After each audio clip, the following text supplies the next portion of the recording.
Experience 10 days of Grand Europe trip with GT Holidays, South India's #1 travel brand.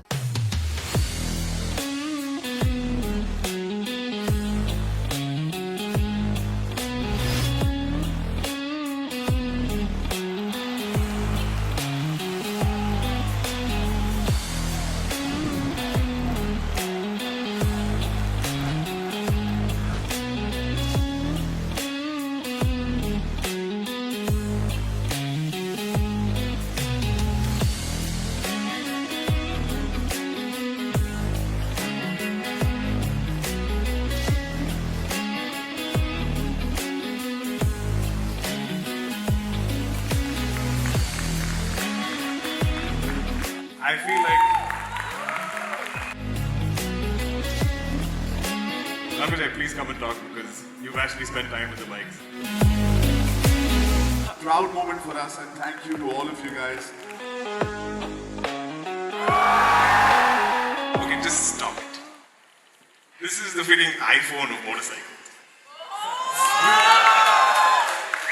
It is aspirational, and I'm saying there is no compromise anywhere in quality, in tech, in nothing. You are buying into something fully Indian, fully homegrown, fully developed here, with our brains entirely here. So that's what you're going to back.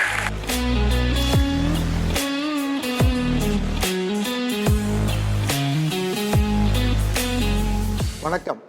இது motor வீடு நிகழ்ச்சி. உங்களை வரவேற்பதில் மகிழ்ச்சி. இன்று ஒரு கோலாகலமான ஒரு நிகழ்வு இந்த பெங்களூரில் இருக்கக்கூடிய வர்த்தக மையத்தில் நடந்து கொண்டு இருக்கிறது. அல்ட்ரா வயலட் என்ற இந்த ஒரு புதிய பைக் அறிமுகம் ரொம்ப கோலாகலமாக இந்த பெங்களூர் நடந்துகிட்டு இருக்கு. மிகவும் எதிர்பார்க்கப்பட்ட பைக். ஒரு 6-7 வருஷமாக இதை பற்றி நிறைய பேசியாச்சு. நிறைய பேர் இதை பற்றி விவாதிச்சுட்டாங்க.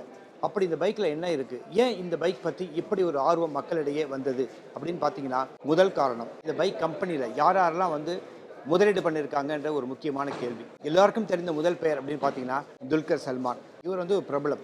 ஆனால் பைக்கை பற்றி பைக்கிலேயே வாழ்ந்து பைக்கிலேயே சுவாசிக்கக்கூடிய டிவிஎஸ் மோட்டார் கம்பெனி வியாபாரம்லாம் என்னன்ற உலகத்திற்கே எடுத்துக்காட்டாக விளங்குகின்ற ஒரு இன்டர்நேஷ்னல் பிராண்டை டெவலப் பண்ணியிருக்க ஜோகோ, இது போல் மிகப்பெரிய நிறுவனங்களும் ஆளுமைகளும் இந்த பைக் கம்பெனியில் இன்வெஸ்ட் பண்ணியிருக்காங்க. அப்படின்னா என்ன காரணம் அப்படின்னு பார்த்தீங்கன்னா இதோட டெக்னாலஜி தான். என்ன டெக்னாலஜி தான் முக்கியம். இந்த டெக்னாலஜி என்னென்னு கேட்டிங்கன்னா, உலகத்துக்கே இதுதான் முதலாக ஹை பர்ஃபார்மன்ஸ் ஸ்போர்ட்ஸ் பைக்காக இருக்கும். இன்னும் நிறைய பைக் இருக்குது, இது ஒன்றும் புதுசு கிடையாது அப்படின்னு சொல்லலாம். ஆனால் அந்த செக்மெண்ட்டில் வரக்கூடிய எலக்ட்ரிக் பைக் என்பது தான் இதில் இருக்கக்கூடிய ஒரு பெருமை, ஒரு அடையாளம். இது இன்னொரு வகையாகவும் வகைப்படுத்தலாம். இது ஆக்சுவலாக அர்பன் ஸ்போர்ட்ஸ் அப்படின்ற மாதிரி தான் இதை டிசைன் பண்ணப்பட்டிருக்கிறது. இப்போது இதுக்கு ஏன் இந்த அளவுக்கு பெப் வந்தது அப்படின்னு கேட்டோம் இல்லையா? ஏன் இந்த பெப் வந்தது அப்படின்னு சொல்வதற்கு முன்னாடி எந்த அளவுக்கு பெப் வந்ததுன்னு சொல்லணும்.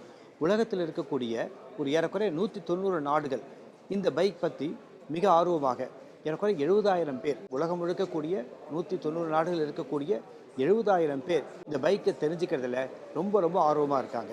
அப்படின்னா இந்த பைக் எந்த அளவுக்கு ஒரு தொழில்நுட்ப நிறைந்த பைக்காகவும், ஃபியூச்சரிஸ்டிக்கான பைக்காகவும், அதே சமயத்தில் ஒரு ஈகோ ஃப்ரெண்ட்லியான பைக்காகவும் இருக்கும் நம்ம புரிந்து கொள்ள முடியும். ஆக்சுவலாக பார்த்தீங்கன்னா 2 விதமான வடிவங்களில் இந்த பைக் அறிமுகமாகிருக்கிறது.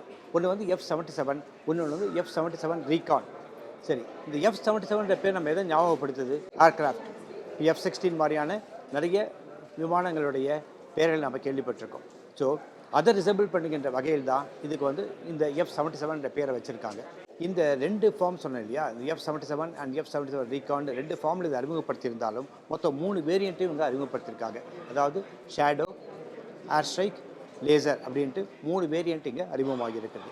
இது இல்லாமல் கூடுதலாக போனஸாக ஒரு limited edition F77 limited edition இன்னொரு புது மாடலையும் இன்றைக்கி அறிமுகப்படுத்தியிருக்காங்க. அது வெறும் 77 தான்.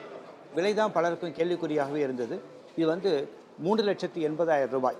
அதாவது F77ம் F77 ரீகான்னா 4,55,000 ரூபாயும் இதனோட விலை இருக்கும். இது விலை அதிகமாக இருக்கா கம்மியாக இருக்கா என்பதை மக்கள் சிந்திக்கக்கூடாது. அதற்கு பதிலாக அவர்களுக்கு இந்த பைக் எந்த அளவுக்கு எக்கனாமிக்கல், எந்த அளவுக்கு it's prudent to buy this bike என்பதை விளக்கணுன்றதுக்காக ஒரு பெரிய சார்ட்டு போட்டு இன்னைக்கு காட்டினாங்க. அதாவது ஏறக்குறைய ஒரு 3 லட்சம் ரூபாய் விலை இருக்கக்கூடிய எந்த ஒரு பைக்கையுமே சப்போஸ் ஒரு 1500 கிலோமீட்டர் மாதத்துக்கு ஒருத்தர் ஓட்டுறாருன்னா எவ்வளோ அவருக்கு பெட்ரோல் போடுவார், எவ்வளோ செலவு பண்ணுவார், 5 வருஷத்துக்கு எவ்வளோ செலவு பண்ணுவார்னு ஒரு கணக்கு இவங்க காட்டினாங்க. இதே இந்த பைக்காக இருந்தால், இதே 1500 கிலோமீட்டர் மாதத்திற்கு ஓட்டுவராக இருந்தால் இவங்க ஏறக்குறைய 10 மடங்கு குறைவாகத்தான் செலவு செய்வார்கள் என்று சொல்லியிருக்காங்க. இந்த எலக்ட்ரிக் பைக்கினாலே நமக்கு கூடுதலாக இன்னும் 2 கேள்விகள் வரும். என்ன கேள்விகள் வரும்னு கேட்டால், இது எப்படி நம்ம சுலபமாக சார்ஜ் பண்ண முடியுமா? எஸ், ரொம்ப சுலபமாக சார்ஜ் பண்ண முடியும். அதாவது நம்ம வீட்டில் இருக்கக்கூடிய 3 சாக்கெட் பின் இருக்கு இல்லையா, அதை வச்சே பண்ண முடியும். சரி, ரேஞ்ச் எவ்வளோ அப்படின்னு பார்த்தோம்னா ஏறக்குறைய வேரியண்ட்டுக்கு தகுந்த மாதிரி 200 300ன்ட்டு மிகப்பெரிய எண்ணிக்கையை இவங்க சொல்லுகிறார்கள்.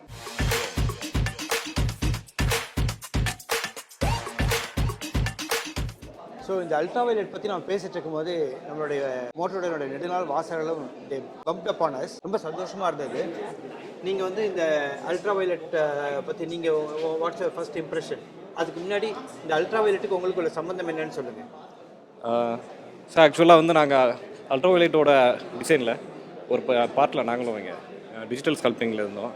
ப்ளஸ் ஸ்கெட்சிங்கோடு இருக்கும். அதேமாதிரி கிளே மாடல் ப்ளஸ் நீங்கள் ப்ரொடக்ஷனில் என்னென்ன பண்ணுறோமோ, ஸோ உங்களுக்கு டிசைன் வைஸ் எல்லாமே. இந்த பைக்கினுடைய ஸ்கல்ப்டிங் பற்றி சொல்லணும்னா, இந்த டிசைன் பற்றி சொல்லணும்னா ஒரு மாணவராக, ஒரு பைக் எந்தூசியாஸ்டாக என்ன சொல்லுவீங்க? ஆக்சுவலாக அல்ட்ராவைலட் இந்த மாடல் பார்த்தீங்கன்னா ஸோ ஒரு ரெவல்யூஷன் தான் கிட்டத்தட்ட. ஆக்சுவலாக இது ஃபுல் அண்ட் ஃபுல் கான்செப்ட் பார்த்தீங்கன்னா முக்கியமாக அந்த ஏர் ஃப்ளோ பேஸ் பண்ணி தான். ஒரு பார்ட்டும் பார்த்தீங்கன்னா நம்ம அந்த டைனமிக்ஸை பொறுத்து ஒரு சேஞ்சஸ் பண்ணியிருந்தாங்க.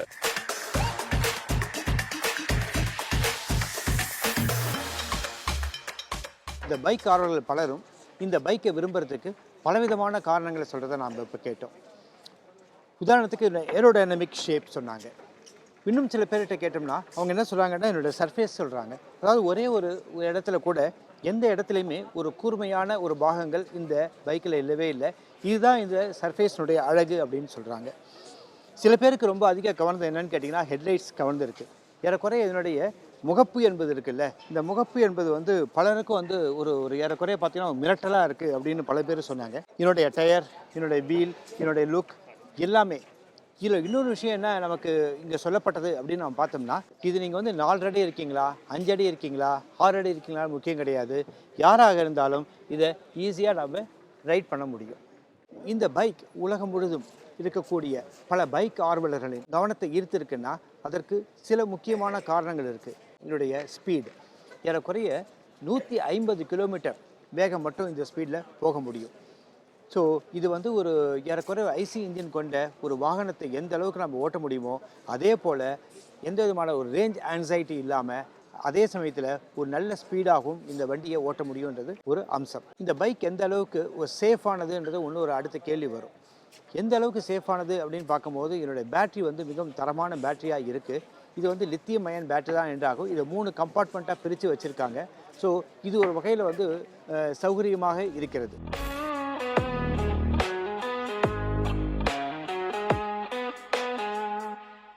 Experience 10 days of Grand Europe trip for easy EMI of ₹25,000 only with GT Holidays, South India's #1 travel brand.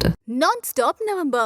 motorvikatan digital subscription up to 50% offer. Ad-free experience. Starts from ₹49 only. Link in description.